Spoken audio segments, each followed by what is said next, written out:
is going on? I want to welcome you from Half Court for today, Wednesday, January 31st, 2024. I am one of your hosts, Sean Murphy, alongside the Marquette Heat, Troy Sergey. Troy, good to see you as always, my friend.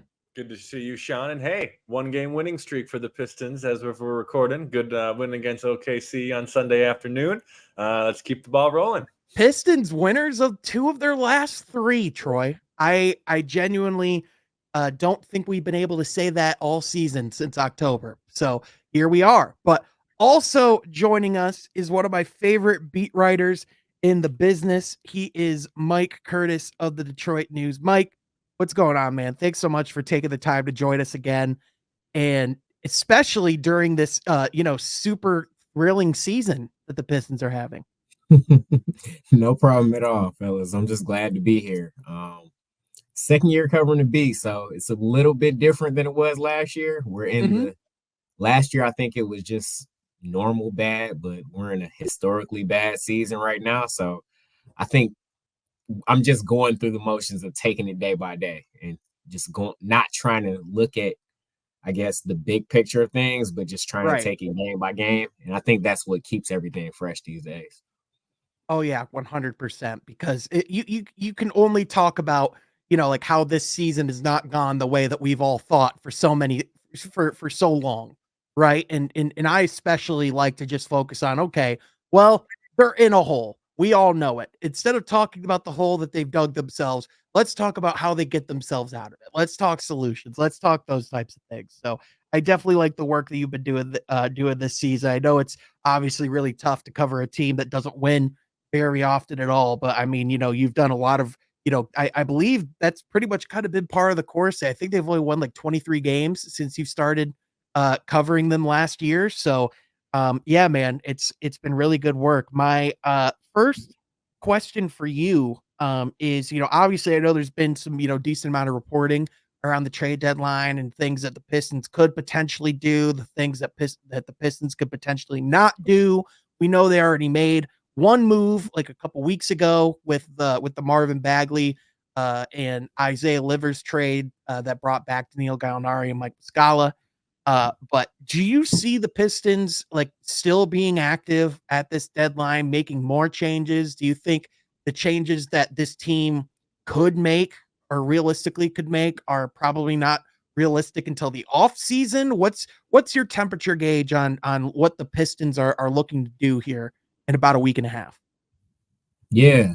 So we're about a week, like you said, a week and a half from the trade deadline. I think it's really imperative that we see some form of continued change with this roster. You mentioned they made the trade with Washington a couple of weeks ago. Danilo Gallinari and Mike Muscala for Marvin Bagley and Isaiah Livers.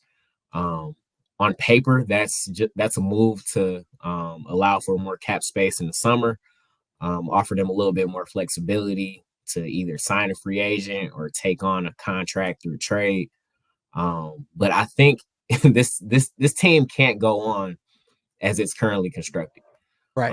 As much as they value, of course, their core 4 players. We all know Cade Cunningham, Jaylen Duren, Jaden Ivey, and Asar Thompson. I think all the beat writers have pretty much reported that those 4, it's a pretty safe bet that they'll still be here past the deadline. But I think when you look at the rest of the roster, I think everyone else is fair game. I think you have to start with who are you going to have the most value for? I think you start with Bojan Bogdanovic. Obviously, he's a highly coveted trade piece, if you want to call it that. Alec Burks has turned around what was a disaster of a season through the months of, I want to say, November and December, coming back from that forearm injury, and now he's playing like one of the best players on the team. What a consummate pro, man. Just stayed locked in. They just kept faith in him, and he's just been shooting the lights out over the last month. I've been really happy for Alec Burks. Yeah, it's funny because we talked to him kind of like throughout that stretch, and we asked him, "Have you ever been through anything like this?" And he always says, "Yeah, it always comes back around. It always comes back around." And I think it's living proof that theory, his performance is living proof of that theory. So, I think he's played his way back into his value being a little bit higher for this year's trade deadline. Not sure what he particularly lands you, whether it's a second-round pick. I know the Pistons probably would prefer a first-round pick, but I think it just depends on what type of deal they want to make. I got the stat right here. I think Troy Weaver has made 21 trades since taking over in 2020, and 6 of them have come during the regular season. So it's a pretty high rate in what's his 4th year. Yeah. So I definitely think we're gonna see another move. Now, is it gonna be like the big swing to get the big star to come to Detroit? That's to be known. I remember last month or earlier this month, I'm sorry, he mentioned on Adrian Wojnarowski's podcast from ESPN, he said that we want to be aggressive. And he was aggressive in a sense by pulling the trigger to essentially land Muscala and Gallinari, but it wasn't on paper what you would expect to improve the roster right now and going forward. So I anticipate that he'll make a deal of that nature to kind of steer the ship around.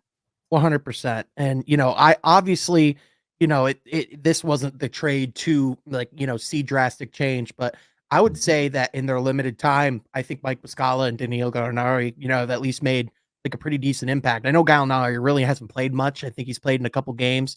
But Mike Muscala, I think, has really been like the best piece for that Pistons, like for the Pistons from that trade, just because of his ability to space the floor, but also I think just having like a experienced big who's, because like all of our bigs are what, like 20, 21 years old. Marvin Bagley was our seasoned veteran in the front court. So to have someone who's actually like over 25, who has some experience and can come in and not just like make a ton of mistakes, I feel like that's helping them a lot so far.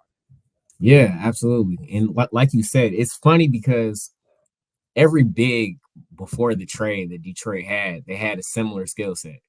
They were either a rim roller, they were a post-up threat, like Marvin Bagley scored particularly inside the paint. The only player that could kind of stretch the floor in a sense was Isaiah Stewart. And he's still transitioning into that power forward role long term. So they never really had a big who could stretch the floor like a Brook Lopez or you want to say Joel Embiid or Nikola Jokic. Not a lot of teams have those players at all, but still just that big who can kind of take some of the bigger defenders out of the paint. Even like a Kelly Olynyk, who they used to have on the roster like a little over a year ago. Like I think people underestimated just like, obviously they traded him and they ended up getting Bojan. So I would say that that's, a net positive, trade, but still like I think people underestimated the value that he even brought to the team. Absolutely. And I know we're going to talk about Duren in a second, but just the way he's been able to kind of expand his offensive game, I think that kind of unlocks some things for Detroit's offense as well. Oh yeah, 100%. 100%. And the I think the player that's kind of been floated around the most, I know, the kind of rumored name that's been linked to Detroit as the most likely candidate is Zach LaVine, because he's that player, with that long-term contract and money available. We know the Bulls have been pretty openly interested in wanting to move on from Zach LaVine for a couple of months now. What's your sense on the likelihood of that actually becoming reality? And how do you think that would actually help them on the court? Because to me, obviously, it's hard to not view that trade in a similar vein to like a Blake Griffin trade of a couple of years ago. But I think the difference between if they were to make the Blake Griffin trade now and if they were to make the Blake Griffin trade back in like 2018 is that they actually have a Cade Cunningham and an Asar Thompson, a Jaylen Duren. They actually have young players to put that star around. Whereas before it was Andre and Reggie Jackson and just a ton of guys. Yeah, I think it's highly possible, especially if the Bulls get to a certain point where they don't see any buyers or takers for someone like LaVine, who, let's keep it real, he has a pretty extensive injury history. You don't know how often he's going to be available. He's not the greatest defender, but he can put points on the board, and oftentimes that's what the Pistons need, especially in those those times where they face an offensive lull, nobody can get their own shot. He's a guy who can go and get you a bucket. Yep. So I think in terms of, is it possible? I think it's definitely possible, especially if Detroit can come away from that deal without giving away any of their coveted young talent. Yep. I definitely think it's possible. Now, how would it fit? That's always the question. And I think a lot of people always wonder, like, you only got one ball. It's whose hands is it going to be in? It's going to be in Cade's. It's going to be in Ivy's. It's going to be in Sasser's, Killian, Monte Morris, depending on who's on the roster at that point. Zach, of course. I think that's what you have to figure out. And I think when you add a piece that's so dynamic like Zach LaVine, you kind of take away from the development of the talent you already have. Yeah. My biggest concern would be him, Ivy, and Cade all sharing the court, and how much Ivy's actually getting the ball, how much, Cade's actually having touches. That would definitely be my initial concern 100%. But like you said, I mean, he can put buckets on the board on like a lot of guys in the league at times. I mean, all three of us were in the building, I think, when he scored 50 earlier this year in the LCA. Yeah. Few guys can generate offense as quickly as he can a lot of times. But like you said, there's how much is he actually going to be willing and willing and able to accommodate coming into Detroit? It's just, I don't know. I'm very, very torn. Troy, I guess I want to ask you, what would be your thoughts of Zach LaVine in a Pistons uniform? I know it's something we've talked a little bit about before, but now it's seemingly as the time gets closer, it's looking like a pretty realistic reality. Right. Yeah. And I think what Mike said was important to look at in looking at, he's a guy that can get you the bucket, right? And when we see this team so many games struggle to put the ball in the hoop, struggle on the offensive side, you can't help but to think it helps. It brings instant points to your team. And like you said too, Sean, I mean, the thing is, at least at first, I was pretty hesitant of bringing LaVine because it just seemed like the story was so scripted from a 2018 with trading pieces for a Blake Griffin and going all in, and just to be injury ridden for a lot. Still had an all-star year. We give a shout out to Blake there, but it just, I was worried about that. But the more I thought about that, okay, his role is going to be different. He's still, even if he's going to be arguably, quote unquote, the most proven player or veteran or star on the team, he's still not going to be the number one option on the offensive end, right? Because you do still have a Cade, you still have an Ivy. So with that being said, if he's not the primary ball handler or primary even scorer on the offensive end, but still is just a score that is added with those core that we already have, added with those guys that we're already developing and putting on the court. Yeah, I mean, honestly, I would actually say you probably have to put a vet like him. If it's not LaVine, it has to be someone who is a certified bucket getter or a certified proven NBA player, because you're not going to win with just the guys you have, because clearly we've seen that all year long, right? I mean, you don't have to tell any Pistons fan that this roster needs to be changed somehow, because we can't just keep putting this same roster on the court and expect different results. Sure, it was fun, on Sunday afternoon with the win against the Thunder, but the point being, in this league that's so deep, and we've talked about that a million times on this podcast, you need to at least be competitive with the other teams who have, quote unquote, 2 or 3 different types of at least Zach LaVine skill-like players on their team. And adding one to our team just helps our cause. So, yeah, I mean, pretty much like all that could be wrapped up in we have 40 losses and it's not even February yet. So something's got to give, 100%.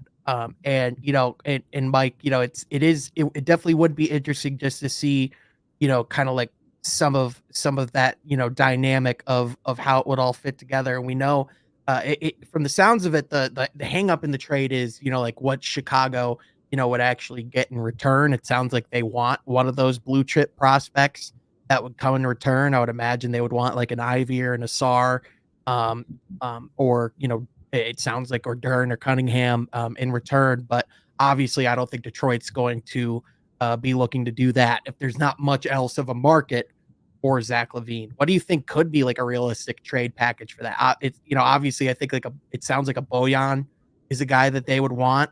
From a salary perspective, you'd probably have to throw in like a James Wiseman or someone else as well. But I mean, are we sending a ton of draft capital? What do you think that would look like? Yeah, for sure. I think the obvious piece, like you mentioned, would be either Boyan or Alec Burks. One of those guys who's been a proven scorer who can kind of step in immediately and help that Bulls team. I know they already have Caruso over there, and I think Kobe White's playing at extremely high level this year.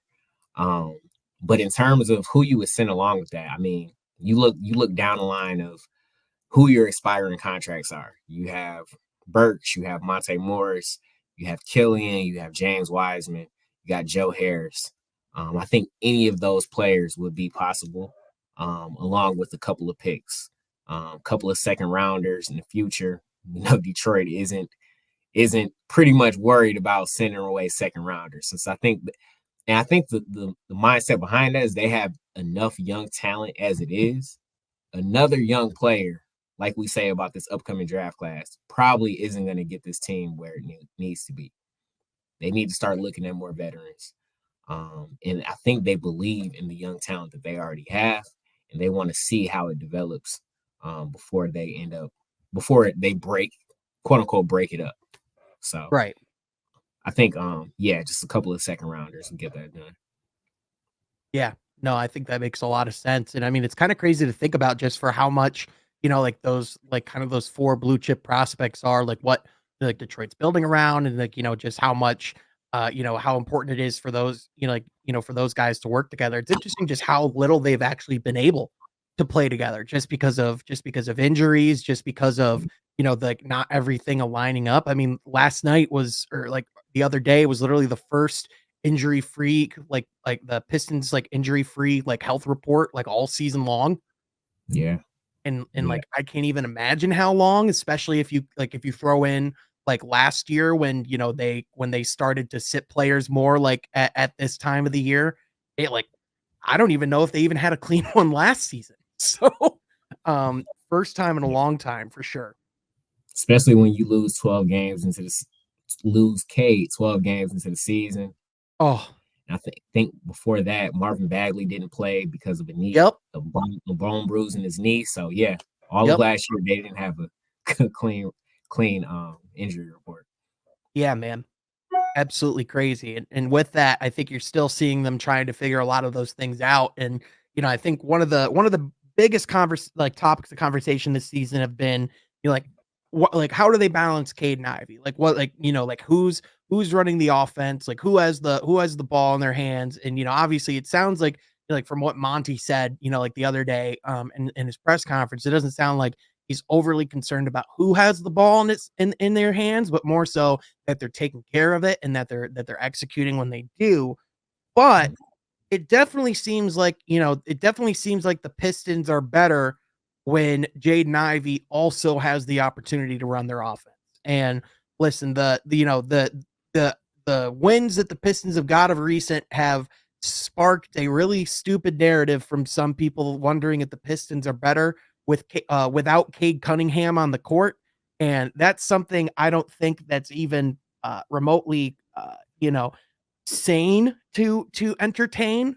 But what I would say is the Pistons are definitely better when it's not just Cade with the ball in his hands all the time. Like when Cade's allowed to play off ball, when Ivy, we've seen like enough now that Jaden Ivey can spark your offense, but also has gotten pretty good at actually kind of taking care of the basketball. He's not great with it all the time, but he's definitely not one of our biggest culprits with turnovers. At least this season, he hasn't been.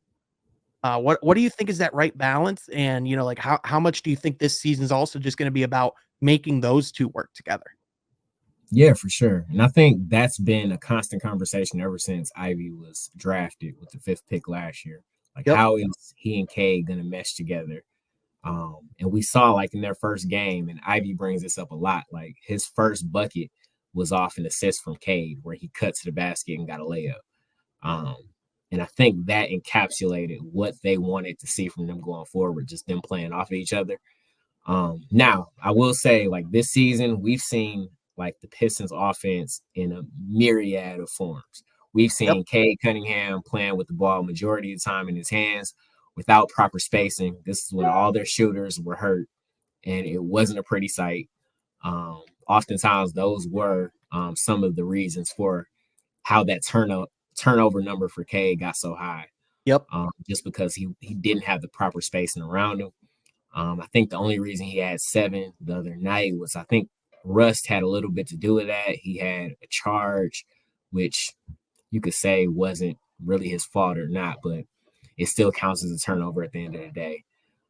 We've seen, while Cade was out, we've seen Jaden Ivey, like you mentioned, kind of get back to the level that he was playing at the end of last year when he started to come into his own and make the right decisions, make the right reads, learn when to keep the ball for himself and score, attack the rim, learn when to dish it out to shooters or slip it into the paint to either Duren or Stu.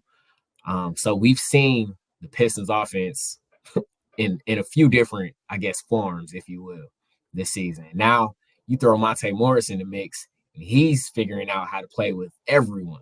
Yep. And he's always been a guy known for his ability to not turn the ball over. And he says it's not something that he just tries to do. It's just something that happens within the flow of the game.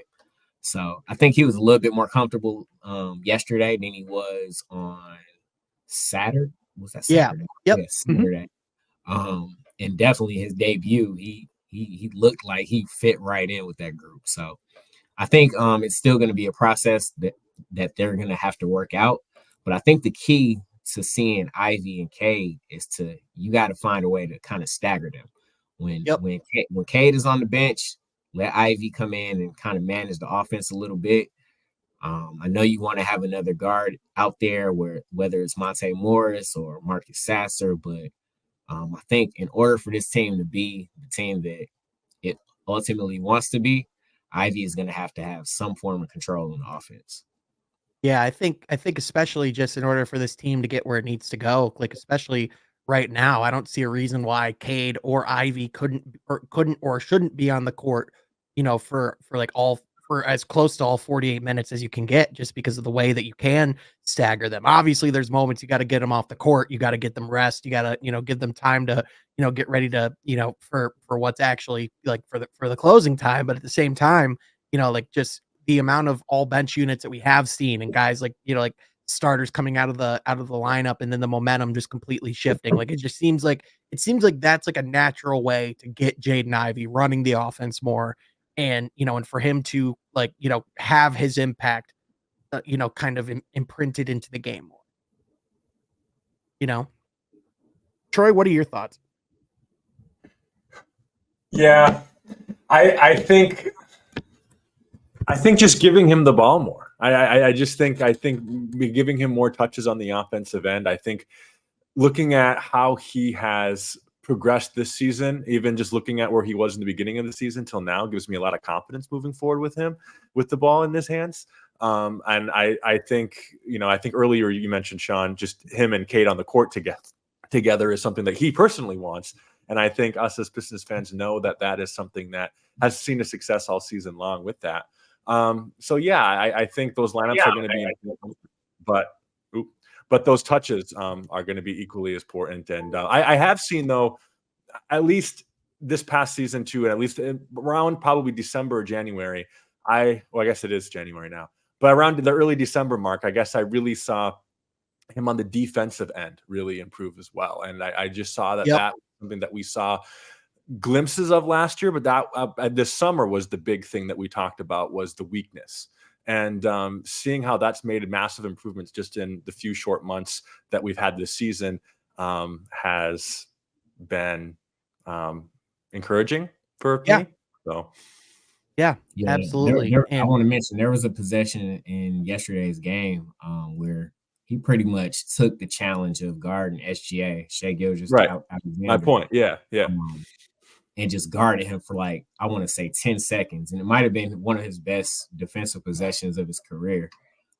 before SGA kicked it out, and I think Chet got some, maybe a shot on the perimeter, but he still forced SGA to get the ball up, which is something a lot of people aren't able to do.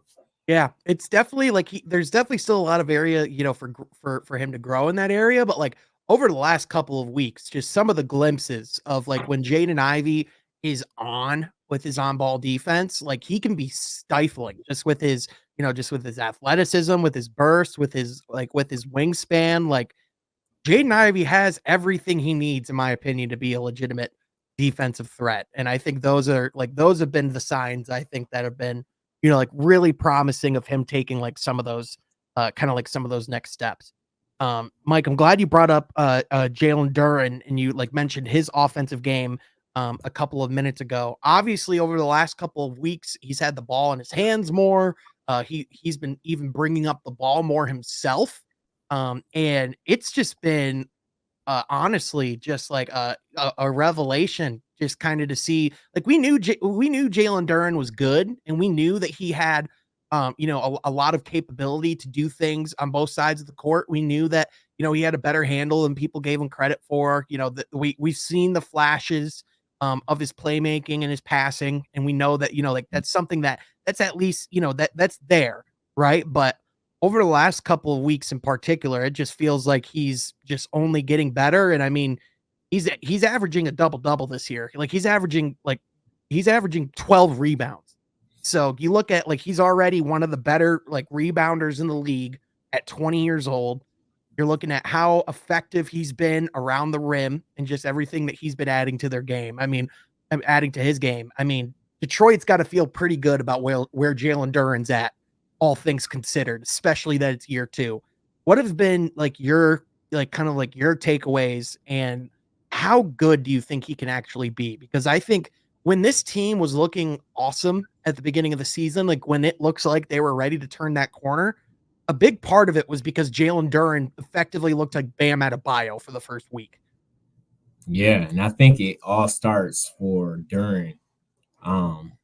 He hasn't shown it as of late, but on the defensive end, when they were holding teams to less than 103 points to start the season, I want to say for 3 straight games.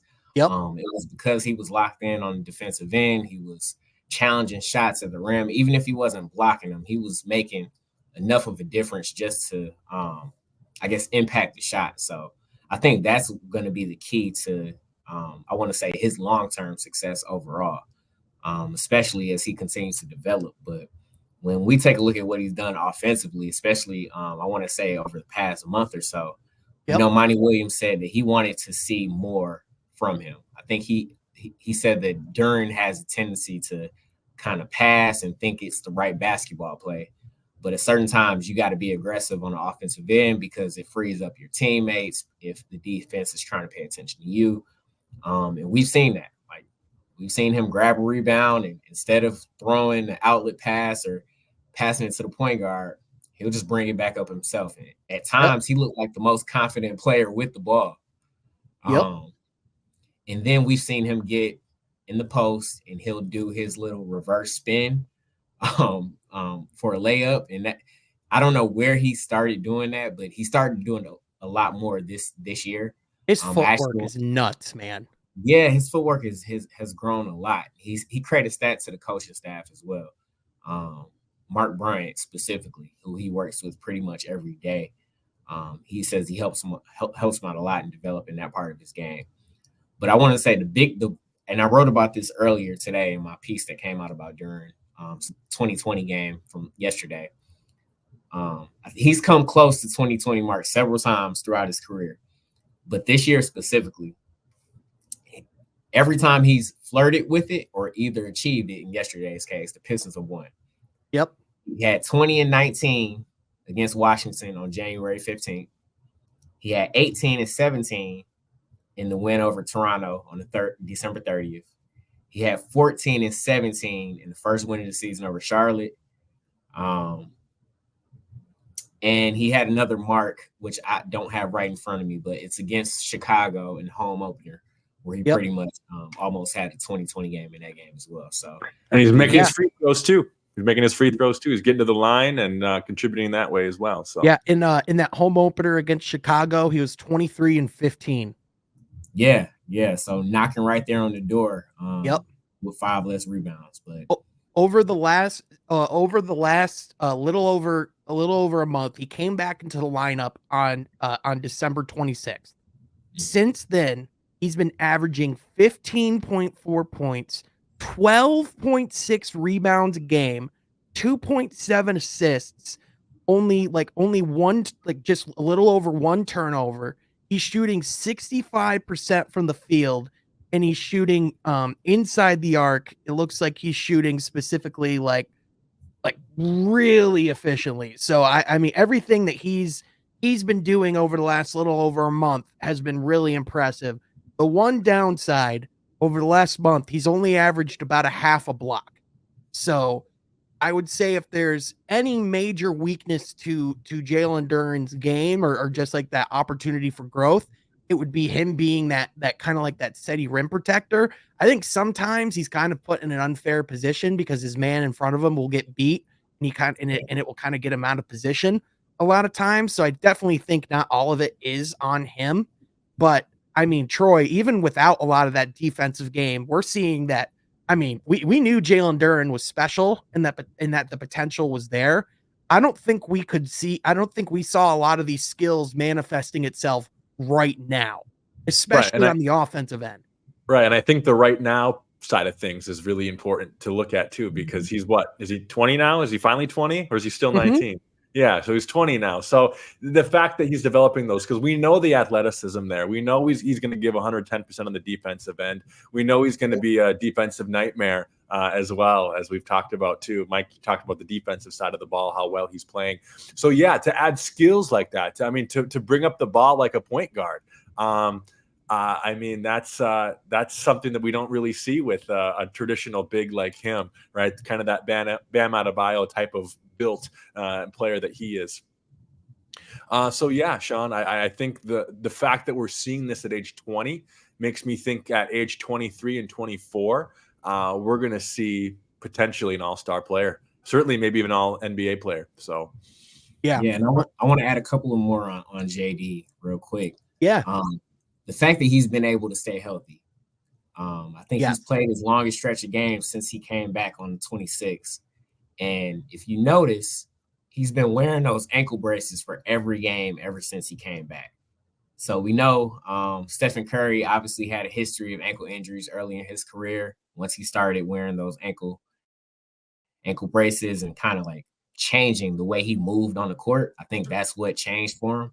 Yep. And I think we're starting to see, not fully, because obviously he still has to manage those ankle injuries and just the soreness that he probably sometimes has after games.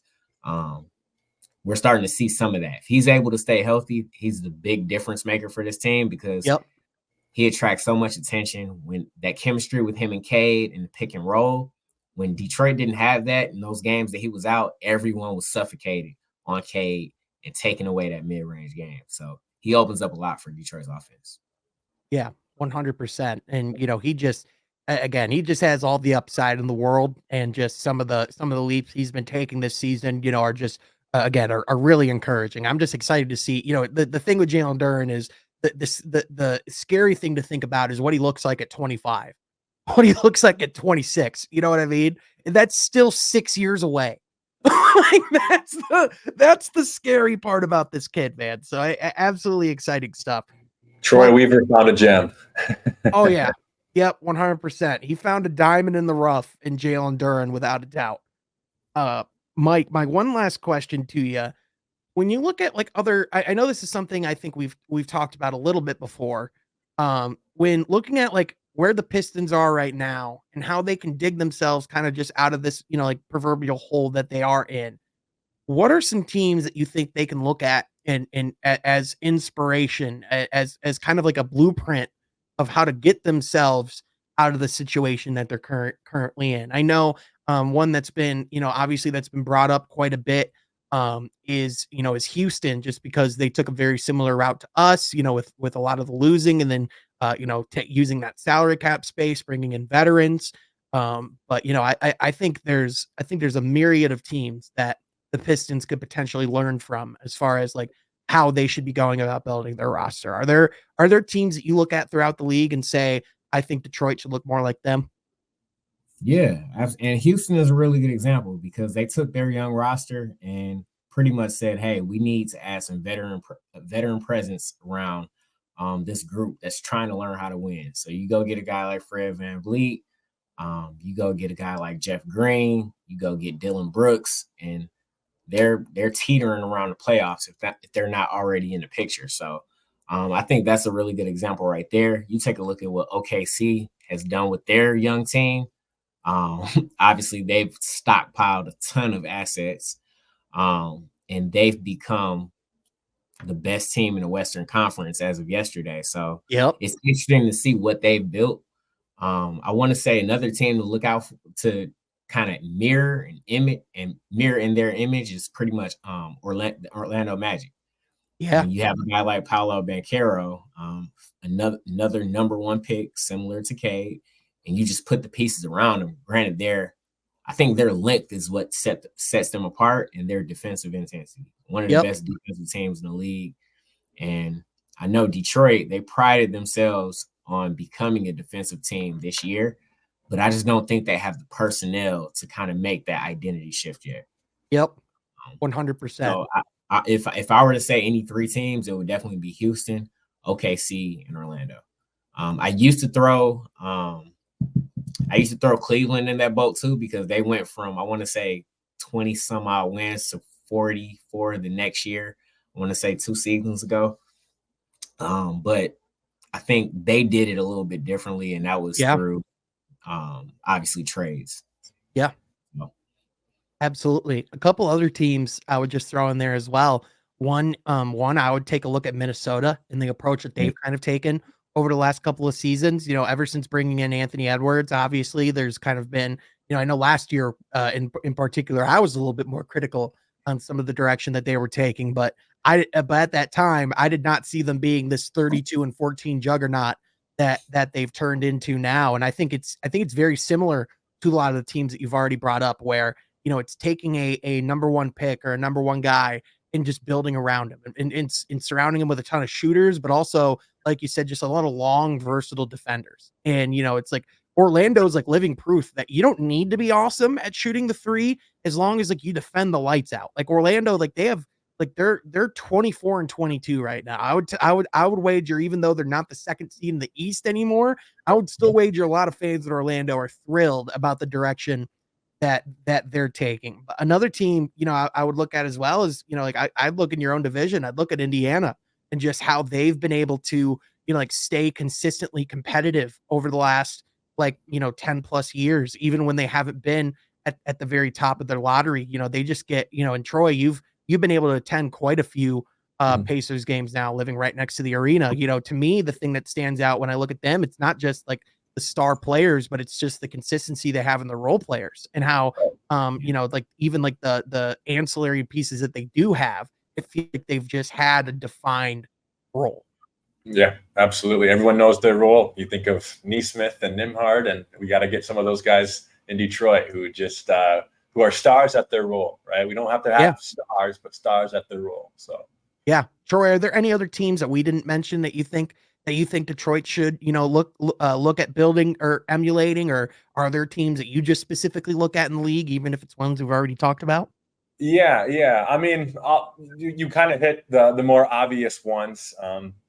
You could go in the route just because they had 2 draft picks that they centered on. You could make a weird case for Denver, right? Because and a lot of that team was constructed through the draft and through bringing in, I guess, role player rotation pieces through free agency.